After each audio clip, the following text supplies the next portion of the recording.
here's my surprise for you. You're fired. Effective immediately. That sentence should have crushed me.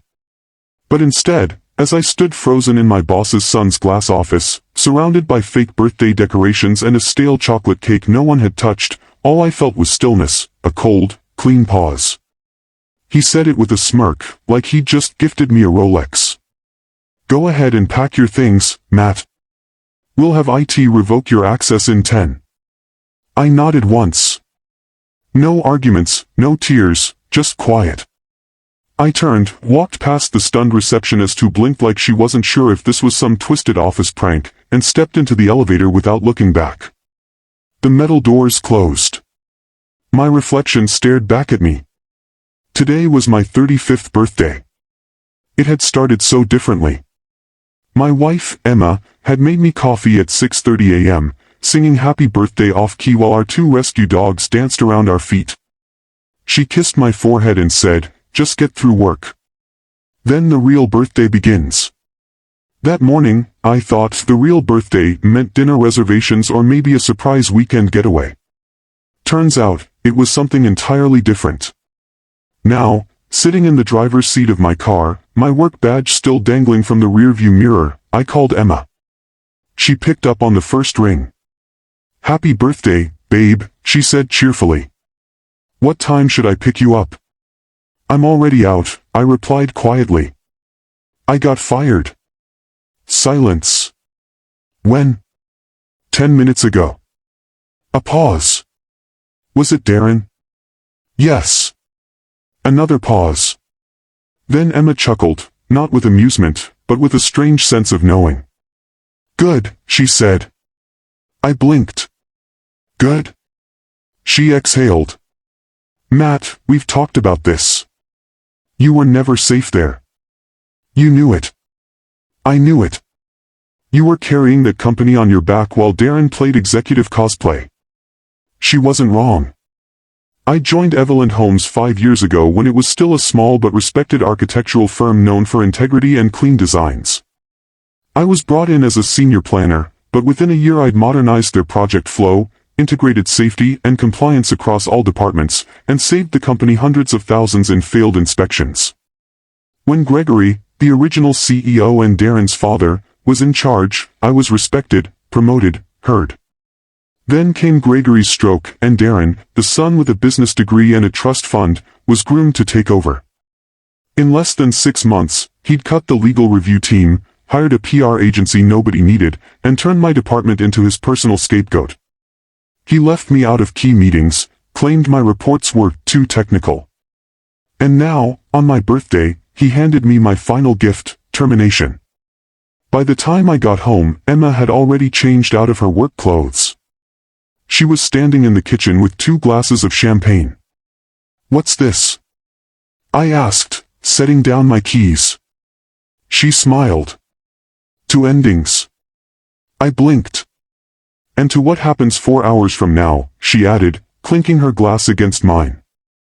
"Emma, what are you talking about?" She didn't answer, just kissed my cheek and said, "Trust me." 3 hours and 46 minutes later, my phone buzzed on the couch beside me. Missed call. Then another. Then 5 more. By the time I glanced at the screen, it showed 98 missed calls, every single one from Evelyn, the office manager, 3 department heads, even Darren himself. And just like that, I realized something. This wasn't just a firing. This was a mistake. One they couldn't afford to make. Before I tell you what happened next, take a second to like this video and subscribe to the channel. A lot of people follow these stories and forget to hit the bell. And trust me, the way this unfolds, you won't want to miss the next part. Back to the story. That night, as Emma and I sat under string lights in our backyard, she finally explained what she'd known for weeks. "Darren approved the Ridgeview deal last Friday," she said, "and he submitted plans under your name, but he altered your original designs." My stomach dropped. "Emma, that's illegal." She nodded. "And dangerous." My hands trembled. Ridgeview was a $22 million housing development. One structural flaw, one missed code, and He forged your sign-off, Matt. That's when it hit me. By firing me, Darren hadn't just gotten rid of someone competent. He'd erased the only person who could defend what came next. And that, I realized, wasn't the end of my story. It was just the beginning. I barely slept that night, not from grief or anxiety, but from sheer rage. Fired on my birthday, sure, but worse than that, used. My name. My credentials. My reputation. All weaponized by a man who couldn't design a fire escape without Googling it first. Darren had forged my approval on the Ridgeview development plans. And now, with me out of the picture, no one was left to answer questions when things went wrong, because trust me, they would go wrong. Ridgeview had been my baby. 6 months refining those plans, every elevation, every code spec, every material choice was perfect. I knew the soil grades. I'd walked the site myself. I'd flagged the unstable perimeter wall Darren insisted was just cosmetic. So when Emma showed me the submitted blueprints that night, stamped with my digital signature but missing key safety features I'd fought to include, I knew exactly what had happened. Darren had stripped my version down to something cheaper, faster, and way more dangerous. He figured no one would notice. Then he fired me, probably hoping I'd disappear quietly and never look back. By 8 a.m. the next morning, my phone had 119 missed calls. The latest voicemail was from Susan, the compliance officer. Matt, I don't know what's going on, but we can't access the Ridgeview system files. It keeps asking for the primary architect override. He's panicking. Please call me back. Please. I didn't call back. Instead, I sent one text to Susan. Speak to your legal team before contacting me again. This message will be saved. Then I picked up my bag, slid my laptop inside, and turned to Emma. I need a favor. She raised an eyebrow. I need a meeting with someone high enough to take this seriously. Ridgeview was submitted to the city. Who handles post-approval compliance checks? Emma didn't even blink. My boss, Gina. I'll call her. 2 hours later, I was sitting across from Gina Montoya in a quiet conference room at the Department of Urban Development, a sharp woman in her early 50s with clear glasses and a no-nonsense attitude. I laid out everything. My original Ridgeview plans. Darren's altered submission. The forged timestamp from my login credentials proved it happened while I was on vacation 3 weeks earlier. Gina didn't interrupt once. Just took notes, nodded slowly, and finally said, Matt, what you're showing me isn't just unethical, it's criminal. If those homes were built to these specs and something failed, families could die. I know, I said flatly. She tapped her pen. I'm flagging the Ridgeview permit for emergency review. And you're going to need legal representation. If your name was forged, you're not responsible. But the optics could get messy. I nodded. I'm ready. Back at home, Emma handed me a printed email. Subject, urgent, Matt, please call me. From, Gregory Arth Langford, founder and former CEO, Evelyn Homes. I hadn't spoken to Gregory since his stroke the previous year. We'd exchanged a few polite texts during his recovery, but he hadn't been involved in daily operations since Darren took over. Please. I agreed. We met later that afternoon at a small cafe far from downtown. Gregory looked older. Thinner. But regret clung to him like a second skin. I built that company for 30 years, he said, and my son undid it in less than one. I thought he just needed structure. I didn't realize he needed a leash. I said nothing. Gregory continued. Susan told me what he did. He's denying it, of course. Says you sabotaged the files. I laughed bitterly. Of course he did. He leaned forward. Matt, if you pursue this legally, the company will fall. You know that. I met his eyes. That's not my problem. He swallowed. What if I offered you something else? I'm listening. Before he could speak, my phone buzzed again. Another voicemail. This one from Darren himself. Matt, look, maybe we can fix this. I didn't mean for it to go this way. We could talk. Come back. I'll undo the termination. We'll call it a miscommunication. Miscommunication. I ended the call and looked back at Gregory. They're scared, I said. And they should be. I didn't respond to Darren's message, not out of strategy, at least not at first, but because I physically couldn't. My hands shook too much. The man who fired me with a smirk on my birthday now wanted to undo it like it was a bad calendar invite. Miscommunication, like firing someone, forging signatures, and risking public safety, was a typo. He had no idea the city had already frozen Ridgeview. No idea Gina had opened a formal inquiry. No idea I wasn't coming back. Ever. The problem was, the deeper I dug, the more I realized something chilling. Ridgeview wasn't the only one. That evening, Emma sat across from me at the kitchen table with a folder full of printouts. These are Darren's permit submissions over the last 6 months, she said. I pulled them from public records. Compare them. One by one, I laid out the blueprints. One by one, the pattern became clear: cut costs, lower specs, remove redundancies, shorten inspection timelines, and every time, a signature. Mine, or someone else's from the design team. Names of people I knew who had no idea they were being used. I think Ridgeview was just the first to almost hit the wall, I whispered. Emma nodded grimly. We need to take this beyond the city.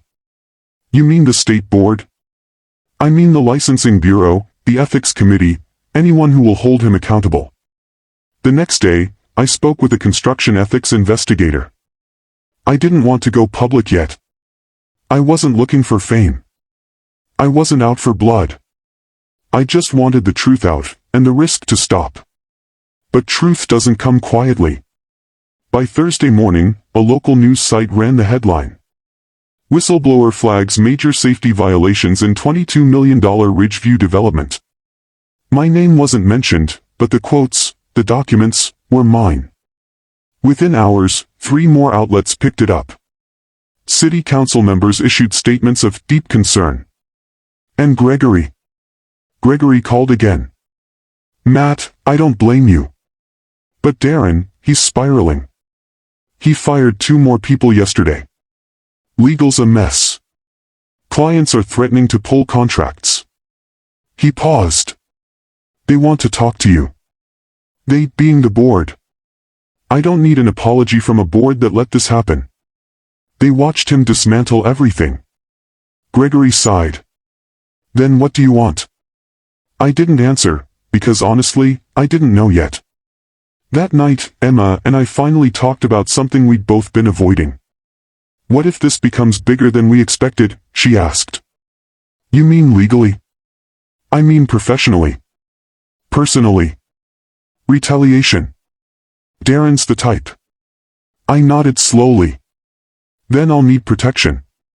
From the closet, I pulled out an old binder I hadn't opened since I freelanced during grad school. Inside were sketches, flowcharts, system notes, a full outline for a project management system I'd once dreamed of building. A system that would eliminate manual tracking, flag inconsistencies in submissions, and store backup approval trails. I'd stopped working on it when Evelyn offered me a stable role. But now felt like the right time. I'm not going back, I told Emma. But I'm going to build something better. Something they'll need. 2 days later, I registered my company, Proofline Project Systems. Within 48 hours, I had a consultation request. Not from Evelyn, of course, but from one of their biggest competitors. They'd seen the news. They'd read between the lines. By the following week, 2 more firms reached out quietly, discreetly. They didn't want to get caught in the headlines, but they wanted better systems. Systems I could build. Meanwhile, Evelyn was burning from the inside. Susan, the compliance officer, messaged me late one night. Matt, everything is falling apart. Darren's been removed from daily operations, but we can't recover Ridgeview. The city says it's unsalvageable. We might lose our license. Then another message, this time from Gregory. They want to offer you something. Not employment. A contract. You oversee project integrity. Full autonomy. We'll pay. Just help us recover. Please. It was tempting. Not because I wanted to help them, I didn't, but because I knew what I was building was the future. And part of me wanted them to pay to access it. Before I replied, I called Gina at the city office. Hypothetically, I asked, if a private company partnered with the city to build a transparent project verification tool, could it replace the current filing system? She didn't hesitate. If it worked? Absolutely, Matt. We'd pay for it. The real gift Darren gave me wasn't firing me on my birthday. It was the fire he lit under me, the chance to rebuild not just my career, but the rules themselves. And now, I wasn't knocking on anyone's door. I was building the damn building myself. I didn't respond to Gregory's message right away. Not because I didn't know what to say, because I knew exactly what I wanted to say, and I wanted to deliver it at the right time with the right leverage. 2 days after he offered me the contract, I sent a short reply. We can discuss terms. My assistant will coordinate a meeting. I'll bring my conditions. I suggest you bring yours. Emma raised an eyebrow when she read it. You have an assistant now? I shrugged. Technically, it's my cousin Rachel. But she's good at scheduling and doesn't take crap from anyone. We both laughed. But underneath the humor, I felt something new, stability. Not the kind that comes from a steady paycheck, but the kind that comes from control. My path was mine now. And no one, especially not Darren, could take that away. The meeting was set for a Friday afternoon in a neutral downtown conference room. I arrived early, black slacks, crisp navy shirt. Confident, but not flashy. I didn't want to be underestimated, but I also wasn't there to play avenging angel. This wasn't about revenge anymore. Gregory arrived with 2 board members and the firm's attorney. No Darren. Where is he? I asked flatly, skipping small talk. Removed from decision-making, Gregory replied. He's on indefinite leave while the ethics investigation runs. I nodded once. I read your proposal, he said, sliding a printed copy of my terms across the table. You'd create and oversee a completely independent project integrity system. You'd report only to the board. That's correct. You'd have access to every file, every permit, every blueprint. Yes. And if we object to one of your flags, then it doesn't move forward. That's non-negotiable. The board attorney leaned forward. You're asking for a lot of power, Mr. Carter. I'm offering you a lot of liability protection. And frankly, after what happened, you need someone the city trusts. Right now, that's me. Silence. Gregory looked at the others, then back at me. What's your rate? I slid a typed number across the table. It wasn't outrageous, but it wasn't charity either. The attorney looked like he swallowed a lemon. Gregory didn't blink. Approved, he said. But, I added, one more condition. Of course, Gregory said cautiously. Darren completes full retraining, every module I assign. He doesn't touch another project until I sign off. The board members looked stunned. You want to supervise him? I want to educate him. If he's going to stay in this industry, he's going to do it right, or not at all. A long pause. Then Gregory nodded. Done. I walked out with a signed agreement in hand. It wasn't a return to Everland, it was a restructuring of the power dynamic. They needed me. And this time, I had documented authority and legal insulation. They couldn't fire me. They couldn't override me. They couldn't ignore me. And Darren, well, Darren was now my student. A week later, I sent him his first assignment, Module 1, Fundamentals of Project Integrity and Compliance. He didn't reply, but 2 days later, it came back, completed, accurate. I sent the next one. And the next. For 6 weeks straight. Every submission came back on time, sometimes with questions. At first, I thought it was performative, damage control. But slowly, his tone shifted. His responses became more thoughtful.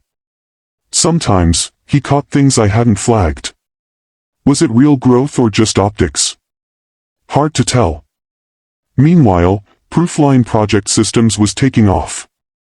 After word got out about my Evelyn contract, 2 more city departments reached out. I hired Rachel full-time, then an intern, then a software developer to start building the verification tool I'd once sketched in that old binder. It was happening, bit by bit. A system that didn't just catch mistakes, but prevented them. Then Gregory called. "Matt, a client's asking if you'd present the new system at the Ridgeview Town Hall." I hesitated. "That's public." "Yes. And you're the one person who can restore trust." Trust. That word again. But I realized it wasn't about Evelyn anymore, it was about the community. The people who'd trusted that company to build their homes. I agreed. With one condition: Darren's there, too. The Ridgeview Town Hall was set for a Wednesday evening in a community center gymnasium, folding chairs, fluorescent lights, one long plastic table for Gregory, a city official, and me. At 6:55, Darren walked in. No smug grin. No flashy blazer. Just a plain button-down, sleeves rolled. He gave me a nod and sat in the audience. At 7:02, Gregory introduced me. "Tonight is about transparency, about owning our mistakes. This begins with the person who rebuilt our project integrity system, Matt Carter." I stepped to the mic. My voice was steady. "Good evening. Some of you might recognize my name from recent reports.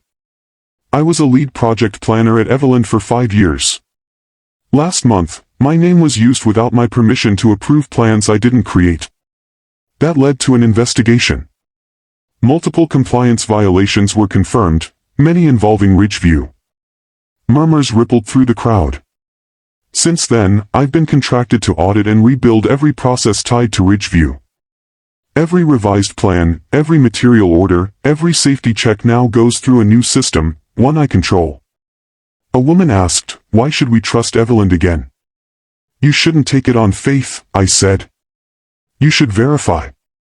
We've created a public dashboard, updated weekly, showing every approval, inspection, and compliance sign-off.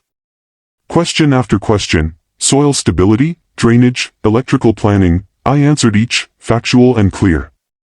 Then Darren stood. Walked to the mic. "My name is Darren Langford. Many of you knew my father. I didn't honor his legacy. I altered submissions. Cut corners. Used other people's credentials. I believed I could manage the fallout. I was wrong. I've been retraining under Mr. Carter's guidance. Not because I was forced to, but because I needed to understand how badly I'd failed.